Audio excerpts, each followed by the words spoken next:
Hello people, welcome back into this channel, and today I would like to introduce you to the features that have by the PicsArt application. So the name of the feature is gonna like tilt shift, and how to use that, just watch the details on this video. Open the PicsArt application and you just need to tap into the new project, and you just need to picking the photos that you want to edit. And today I would like to use this picture. This cat is quite cute, and the tilt shift tools could be in the tools right here, so you just need to tap these tools.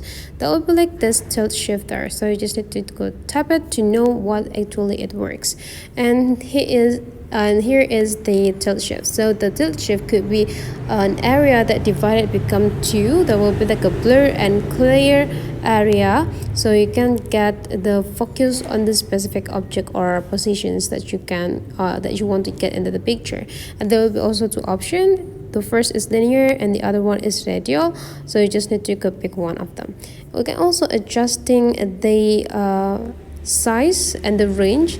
If you want to make it bigger, you just need to like pinch with two of your finger for an help, and then adjust into the positions when do you want to make or keep the area focus. And then for the range, you can just direct this point into the other side to have a larger range.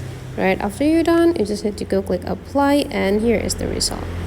So that's for today's tutorial. Hopefully you really understand what I'm talking about through this video, but if you're still confused, just type your question into the comment section, and we will meet again into other tutorial.